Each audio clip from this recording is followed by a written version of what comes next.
One small cap NBFC stock to watch या फिर one micro cap NBFC stock to watch, इसके बारे में आज हम बात करेंगे दोस्तों। सो परंपरा के अनुसार नाम पहले आप लोगों को बता देता हूं। Fed Bank Financial Services Limited, इस कंपनी के बारे में आज हम यहां पे बात करने वाले हैं दोस्तों। तो ये जो वीडियो रहेगा ये इन अ वे ऐसे दो पार्ट में रहेगा। फर्स्ट में कि exactly Fed Bank Financial Services, इसको शॉर्ट फॉर्म है इसका फेड फिना, तो ये एग्जैक्टली क्या करते हैं। सो थोड़ा सा कंपनी का बैकग्राउंड, मेजर लेंडिंग प्रोडक्ट्स इनके क्या है, इसके बारे में थोड़ी सी हम बात करेंगे। एंड उसके बाद रिसेंटली क्वार्टर वन के रिजल्ट्स भी इसने डिक्लेयर किए, तो उसको भी थोड़ा सा समझने की कोशिश हम करने वाले हैं दोस्तों। ठीक है। सो डेफिनेटली मतलब this is one of the model portfolio stock, तो उसको कवर तो हम करते ही है हमारे रिसर्च में, डिटेल रिसर्च में। तो ये एक थोड़ा सा एक ग्लिम्स आपको हम यहाँ पे देने वाले हैं। बाकी अगर मॉडल पोर्टफोलियोज को सब्सक्राइब करना है तो आप investindia.in को विजिट करके मॉडल पोर्टफोलियोज को सब्सक्राइब कर सकते हो। इसको आई थिंक मेरे हिसाब से अनुष ने काफ़ी कवर किया हुआ है इस पर्टिकुलर कंपनी को। So we were having a discussion, so थोड़ा सा इंटरेस्टिंग लगा। सो आई थॉट कि एक video I will also make for you people about this particular company. So थोड़ा सा कंपनी का बैकग्राउंड थोड़ा सा समझते हैं पहले। सो फेडफिना जो है ना, एक रिटेल फोकस्ड एनबीएफसी कंपनी है और majority of the company is owned by federal bank. Yes, federal bank around 60.7% hold करता है इस पर्टिकुलर कंपनी में। ये जो कंपनी है मेनली लोन्स देती है to small businesses, micro small medium enterprises, self employed individuals या फिर customers who may not be fully served by traditional banks. Okay, FedFina operates in around 17 states and union territories. Total number of branches company के है 757। और total employees की अगर हम बात करते हैं, सो नंबर ऑफ एम्प्लॉयज है 5376 एम्प्लॉयज। इसकी जो लॉन्ग टर्म क्रेडिट रेटिंग है कंपनी की वो AA+ और स्टेबल है। मेजर रेटिंग एजेंसीज ने इसको वैसा रेट किया हुआ है। अब इसके थोड़े से मेजर लेंडिंग प्रोडक्ट्स क्या है इसके बारे में समझते हैं। तो 3 मेजर लेंडिंग प्रोडक्ट्स है कंपनी के पास। सबसे बड़ा है गोल्ड लोन। गोल्ड लोन का जो AUM है कंपनी का वो है 11,191 करोड़ रुपीज, मतलब 52.9% ऑफ द टोटल AUM जो है ना वो गोल्ड लोन में है टोटल इस पे। तो ये एक इंपॉर्टेंट चीज है और इस पे फोकस भी बहुत ज़्यादा है कंपनी का। एवरेज टिकट साइज जो है गोल्ड लोन में वो है अराउंड 2.3 लाख रुपीस। और क्वार्टर वन में जो डिसबर्समेंट्स हुए थे गोल्ड लोन्स में, those were 6,087 crore rupees. Okay, so 90% of the disbursement जो हुआ था टोटल क्वार्टर में वो इसमें गया था, गोल्ड लोन्स में गया था। मतलब बहुत ज़्यादा फोकस है यहाँ पे। पोर्टफोलियो की यील्ड कितनी है? ऑब्वियसली गोल्ड लोन की यील्ड्स काफी अच्छी है, सो दैट यील्ड इज 17.8%। और average origination loan to value जो है वो 69.1% का था। सो एंड गोल्ड वैल्यूएशन जो है वो कंपनी इन हाउस करती है। सो उस पे मतलब उसके लिए बाहर की एजेंसीज पे वो डिपेंडेंसी नहीं है कंपनी की। अब दूसरा जो सेगमेंट है वो है medium ticket loan against property. So medium ticket loan against property का जो AUM है कंपनी का वो है 5,859 crore rupees. It forms 27.7% of the total AUM। Average ticket size की अगर हम बात करते हैं तो इसमें एवरेज टिकट है 75.2 लाख्स।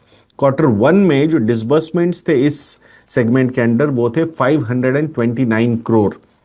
और इन लोन्स की जो ओरिजिनेशन यील्ड है ना जब लोन स्टार्ट होता है that is approximately 12%। And average loan to value जो है at the time of origination was 52.9%।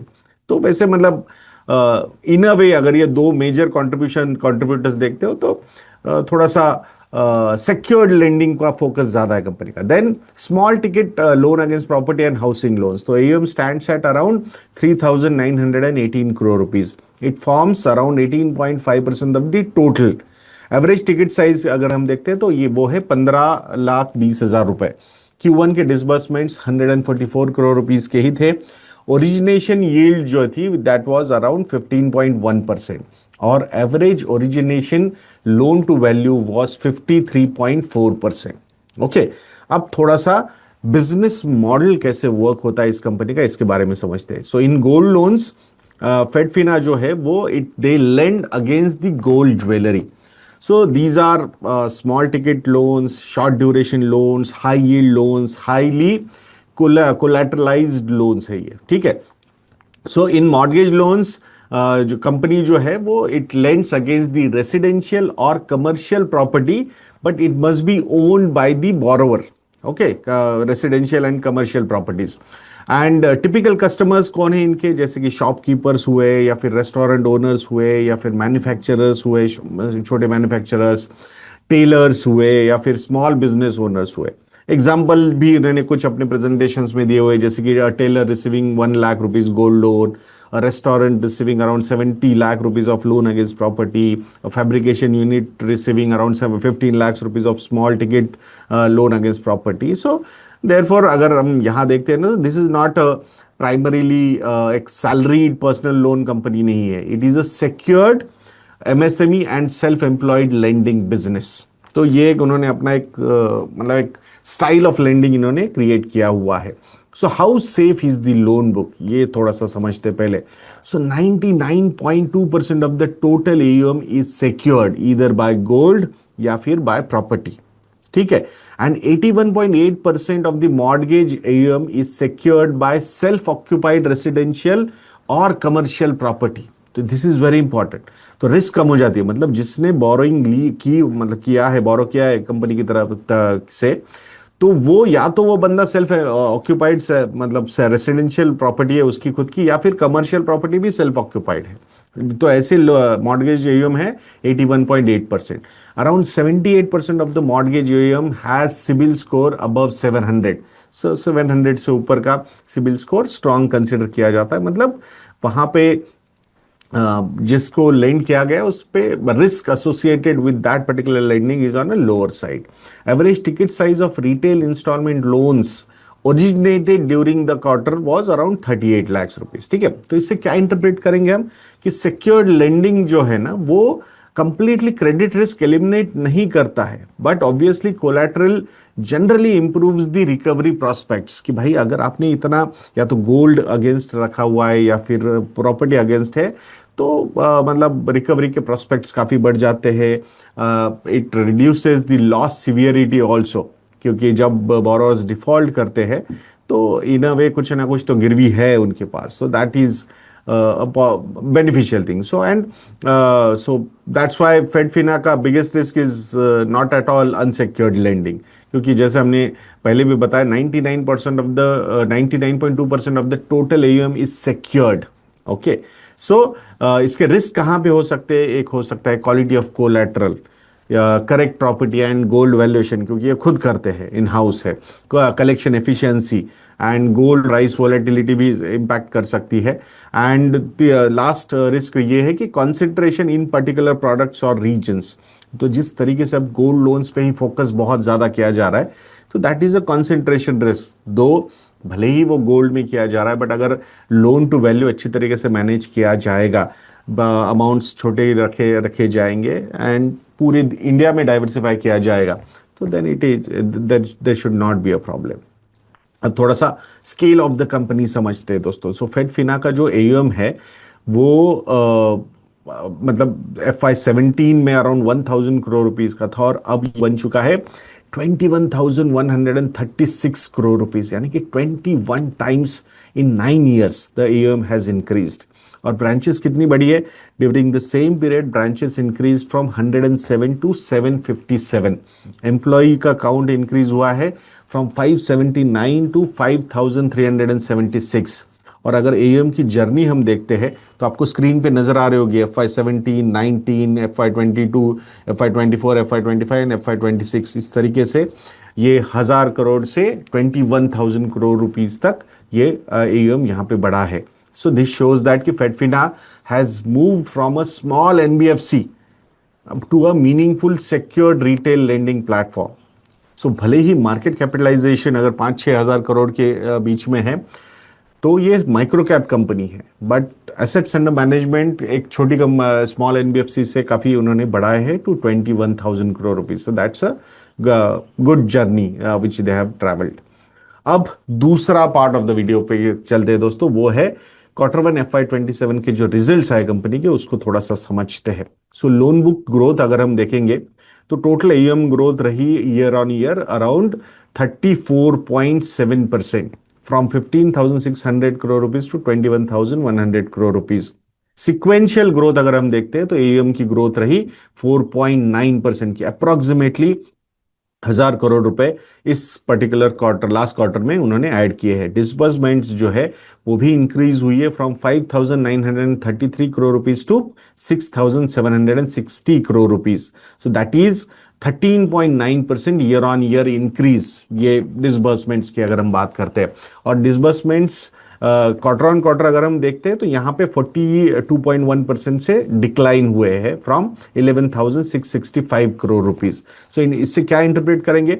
Sequential fall is partly because Q4 जो है ना वो जनरली एक स्ट्रॉन्गर लेंडिंग क्वार्टर कंसिडर किया जाता है। Therefore Q1 with Q4 alone may exaggerate the slowdown, so that will not be a proper comparison. Year on year growth is more is giving a balanced picture of 13.9% growth. So disbursement growth of 13.9% is much lower than the AUM growth of 34.7%.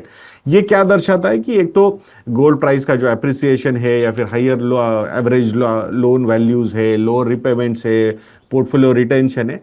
सो ये सारे reasons है कि AUM growth को यहाँ पे support किया गया है, बट ओवरऑल डिसबर्समेंट ग्रोथ उसके कंपैरिजन में यहाँ पे कम रही है।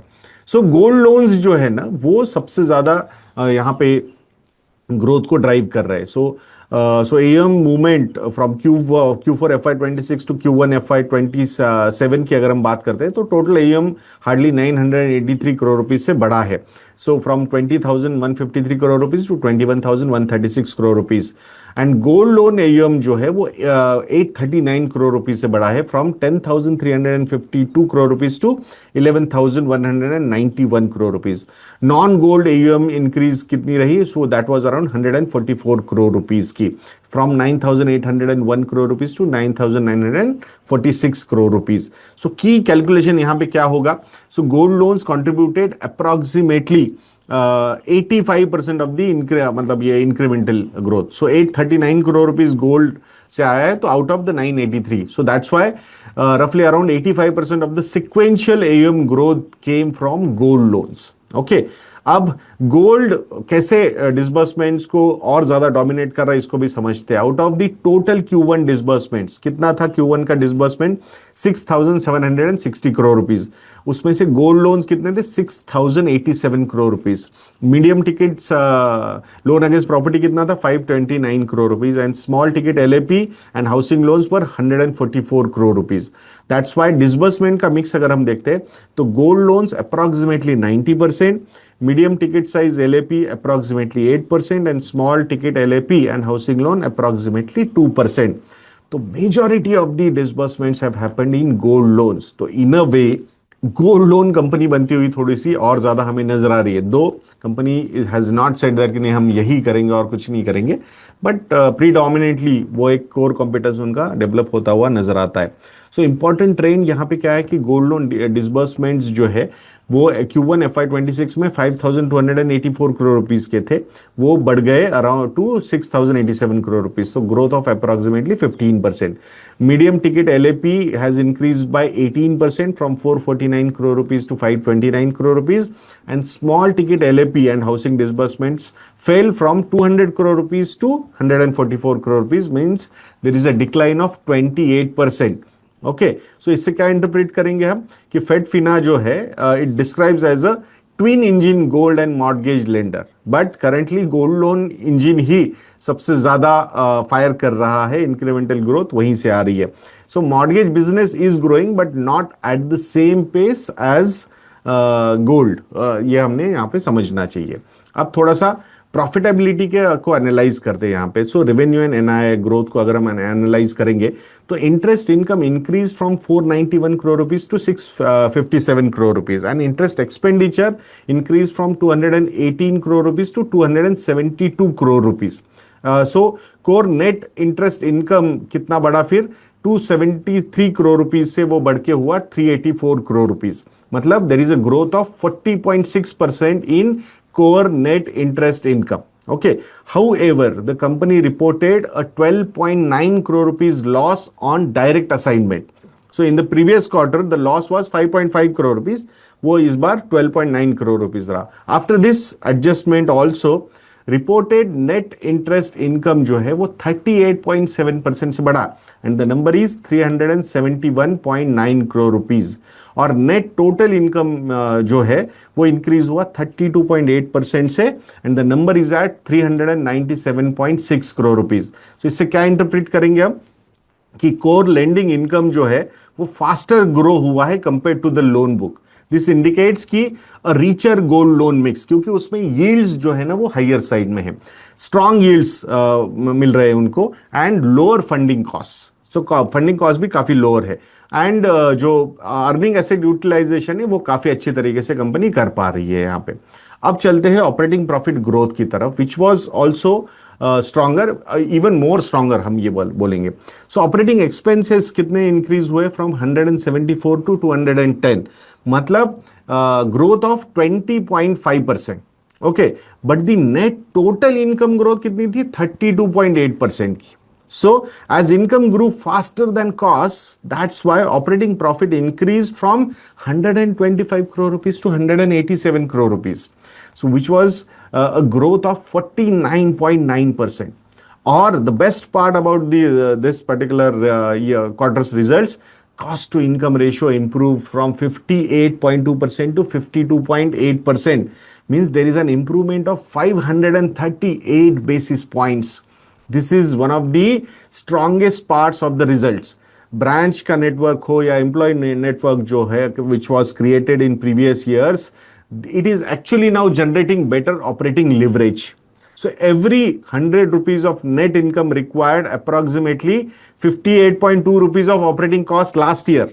But अब ये cost घट के हुई है 52.8 rupees. So cost to income कम होना ये बहुत अच्छा है कंपनी के लिए। So lower cost to income directly supported the faster profit growth, और उसी पे हम पैट ग्रोथ पे चलते हैं। सो क्रेडिट कॉस्ट जो है वो थोड़े से इंक्रीज हुए from 24 crore rupees to 34 crore rupees and profit before tax increase from 100 crore rupees to 153.5 crore rupees and that's why PAT increase कितनी रही, from 75 crore rupees to 114.4 crore rupees, यानी 52.5% का ईयर ऑन ईयर ग्रोथ रहा पैट में। And quarter on quarter this particular number is up by 13.8%। So PAT की growth AUM growth से ज्यादा क्यों है? एयूएम ग्रोथ तो 34.7% की थी, नेट टोटल इनकम ग्रोथ भी 32.8% थी, बट ऑपरेटिंग एक्सपेंडिचर की जो ग्रोथ है वो सिर्फ 20.5% थी। दैट्स वाई एयूएम ग्रोथ और नेट टोटल इनकम को बहुत अच्छी तरीके से आउट परफॉर्म किया ऑपरेटिंग प्रॉफिट ग्रोथ ने, which was at 49.9% and PAT growth of 52.5%। सो इससे यही इंटरप्रेट करेंगे, the biggest driver was not extraordinary income, the main driver was operating leverage. जो आपने इन्वेस्टमेंट्स किए ना ब्रांच नेटवर्क एम्प्लॉय में बढ़ाने में, वो अब now it is working out really well. So that's why the income grew substantially faster than the expenses. अब थोड़ा सा रिटर्न्स और एफिशिएंसी पे आते हैं कंपनी के, which is return on asset and return on equity. So return on assets increase from 2.3% to 2.6%। अगर आपका नेट प्रॉफिट बढ़ जाएगा तो ये सारे नंबर्स बढ़ेंगे। Return on equity increase from 11.6% to 15.4%। So क्यों? क्योंकि नेट प्रॉफिट आफ्टर टैक्स काफी अच्छी तरीके से बढ़ा है। बुक वैल्यू भी अराउंड 70 से 80 रुपीज तक आ चुकी है, which is a growth of 13.4%। So इससे यही इंटरप्रेट करेंगे कि 2.6% ROA is healthy for a secured retail NBFC. ये सेक्योर्ड रिटेल एनबीएफसी ये समझना बहुत ज्यादा जरूरी है हमें। 99.2% आर सेक्योर्ड लोन्स।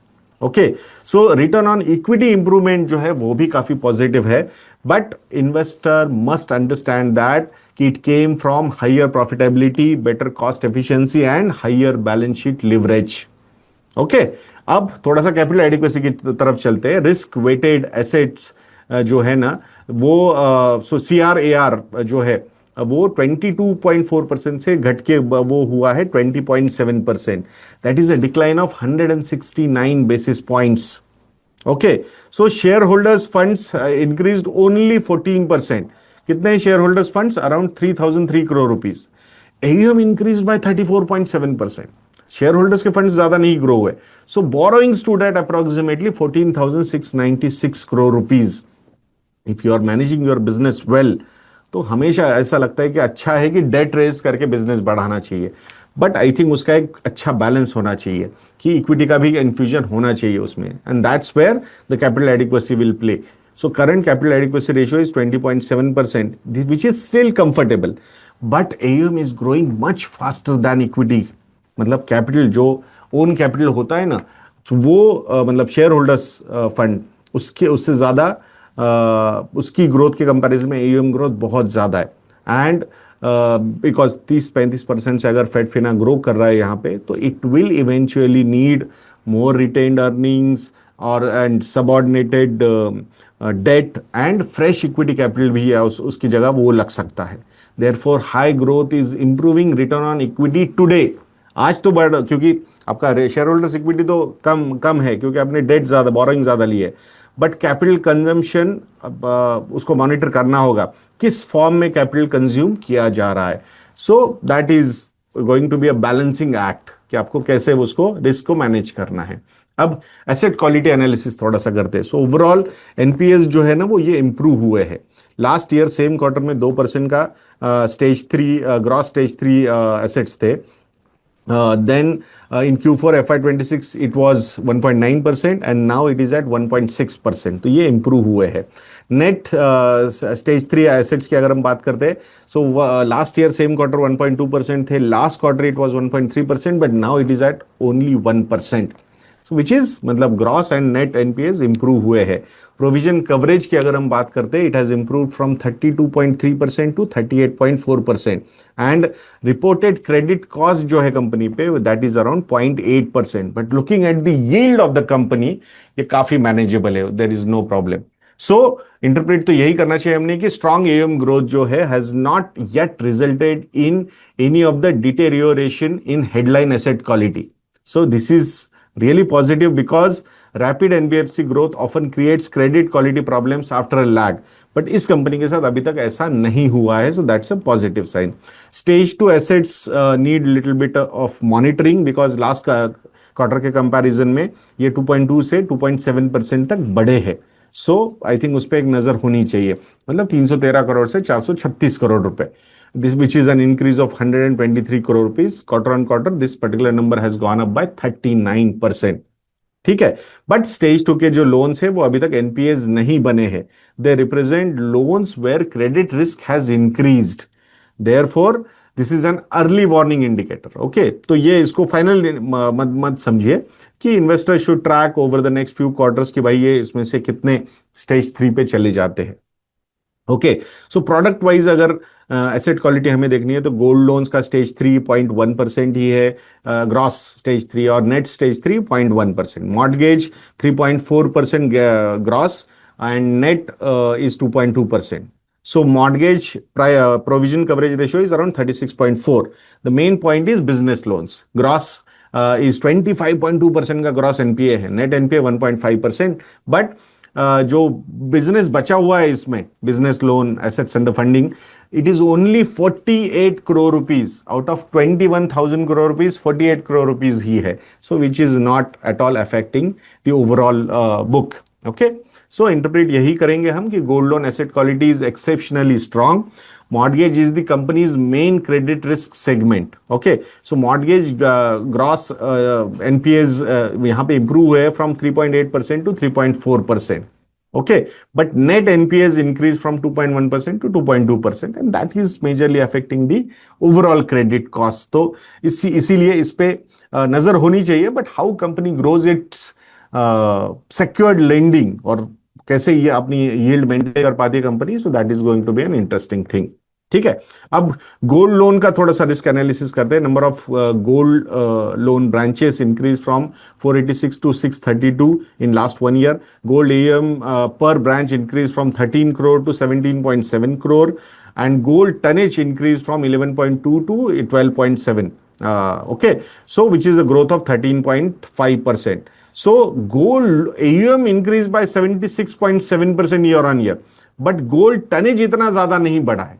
ठीक है, तो ये समझना बहुत ज्यादा जरूरी है इन अ वे कि जिस तरीके से गोल्ड प्राइसेस भी बढ़े थे, so higher gold prices, higher value per gram, higher loan amounts and higher loan to value, इसकी वजह से ये जो एयूएम ग्रोथ है वो थोड़ी सी सपोर्ट हो गई थी। Okay, so gold loan LTV जो है वो भी काफी शार्पली इंक्रीज हुआ एक quarter on quarter from 60.9% to 67.9%.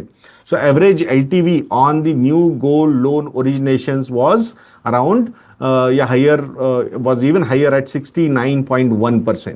Okay, so इससे क्या हम इंटरप्रेट करना चाहिए हमने, the company still has a collateral cushion, but ये जो कुशन है ना which currently it is lower than it was 1 quarter ago. ये क्यों हुआ? Higher LTV increases, loan growth, interest income and customer borrowing capacity also, but it also increases risk if gold prices fall sharply, क्योंकि LTV loan to value जो है वो अगर बढ़ जाएगा, क्योंकि वैल्यू अंडरलाइंग एसेट की अगर कम होती है, so then there is a problem. So that's why investors must monitor gold loan to value, then auction losses अगर कुछ है क्या, gold price movements कैसे हो रहे, customer renewals कैसे हो रहे, gold loan ग्रॉस जो स्टेज 3 के जो एसेट्स है वो कैसे है, ये सारी चीजें देखना बहुत ज्यादा जरूरी है दोस्तों. ओके, अब थोड़ा सा मार्जिन्स एंड फंडिंग पे चलते हैं. सो मार्जिन्स और फंडिंग में फंडिंग कॉस्ट जो है वो यहां पे डिक्लाइन हो रही है. Daily average borrowing cost has decline from 8.56% to 7.8% quarter on quarter, sorry year on year, which is quite healthy, मतलब वो कॉस्ट कम होना. The company has multiple funding sources, जैसे कि टर्म लोन्स है या फिर डायरेक्ट असाइनमेंट्स आते हैं कंपनी के पास, एनसीडीज है, कमर्शियल पेपर्स है, एक्सटर्नल कमर्शियल बोरोइंग्स है, को लेंडिंग अरेंजमेंट्स भी है कंपनी के पास, and the best part is AA+ stable rating है कंपनी के पास. So lower funding cost definitely profitability को यहां पे बढ़ाएगी. Okay, and plus Federal Bank का जो पेरेंटेज है एंड स्ट्रॉन्ग क्रेडिट रेटिंग जो कंपनी के पास है, it will support access to competitive borrowing rates. So we can not deny that. ये पेरेंटेज भी बहुत स्ट्रांग है कंपनी के पास. बट अगर स्प्रेड्स की बात करते हैं तो वो यहाँ पे खराब, मतलब कम हो रहे हैं, विच इज लॉजिकल ऑल्सो, वो होगा भी वैसे. So portfolio yield decline from 16.8% last quarter to 16.4%, and cost of borrowing has gone down by only 0.1%, that is from 7.8 to 7.7%. सो इसीलिए जो स्प्रेड है वो डिक्लाइन हुआ फ्रॉम 9% टू 8.6%. ठीक है, but still I think lower funding cost is still positive for the company. But भले ही वो लोअर हुई है, बट उन्होंने जो ओवरऑल पोर्टफोलियो यील्ड कम हुई है 0.4% से, वो उसको मतलब नलीफाई नहीं कर पाए. बट अगर ये कंटिन्यू होता है तो एनआई ग्रोथ थोड़ी सी मॉडरेट हो सकती है, बट फिर भी स्ट्रॉन्गर साइड में ही रहेगी, ऐसा हमें बहुत ज्यादा लगता है. ठीक है, सो 50% के ऊपर का जो पैड ग्रोथ है ना, वो एक्स्ट्रा बहुत लंबे समय के लिए एक्स्ट्रापोलेट करना will not be a right thing. Okay, so I think overall अगर कंपनी के बारे में पॉजिटिव्स की बात हम करते हैं तो AUM growth 34.7% is a very positive thing. Core NII growth of 40.6%, operating profit growth of 49.9%, PAT growth of 52.5%, cost to income improve हुआ है by 538 basis points. That was also very positive, और उसी का नतीजा ROA improvement में हुआ 2.6%, ROE 15.4% पे है. Gross NPAs इंप्रूव हुए to 1.6%, net NPA improve to 1%, borrowing cost भी यहाँ पे डिक्लाइन हुई है by around 10 basis points, and the best part is 99.2% of the book is secured loan book इस कंपनी के पास.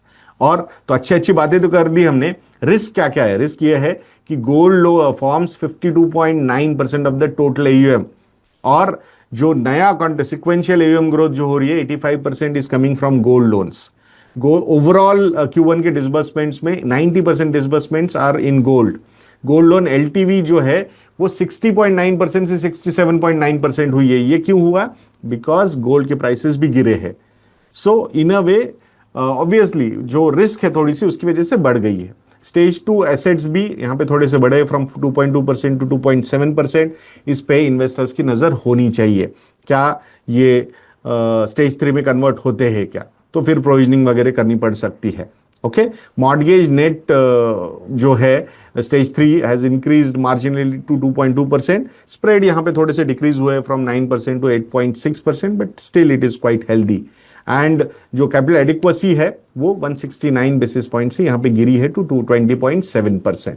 ओके, और स्मॉल टिकट एलएपी और हाउसिंग डिसबर्समेंट्स तो यहाँ पे डिक्लाइन हुए हैं। सो वो जो थोड़ा सा लो यील्ड प्रोडक्ट है उस पे कंपनी फोकस ज्यादा नहीं करना चाहती, एटलीस्ट उससे तो यही हमें समझ में आ रहा है दोस्तों।